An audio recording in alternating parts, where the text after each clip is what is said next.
Hello everyone, we're going to start with question number 18, in which we have been given an equation which have the limits from minus pi by 2 to pi by 2 and sine square x upon 1 plus 2 to power x. Now we have to simplify this equation.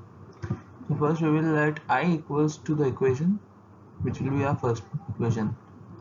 Now further when we differentiate integrate it, we get by using the formula fx dx to the power to the limit minus a to a is equals to minus x to the limit same limit minus a to a. So now I equals to minus pi by 2 to pi by 2, and after doing simplifying it, sine square x into 2 to power x upon 1 plus 2x. This will be our second equation. This is before the simplification, this is after the simplification. Now we will add both the equations now. So 2I equals to minus pi by 2 to pi by 2 sine square x, and we know that using another formula where 2I, if 2I equals to minus pi by 2 to pi by 2, then I equals to 0 to pi by 2. It's another formula for it.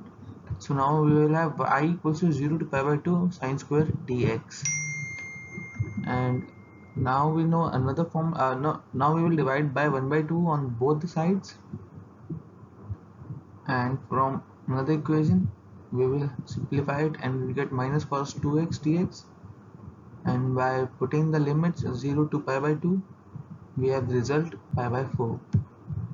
So answer is B. Thank you.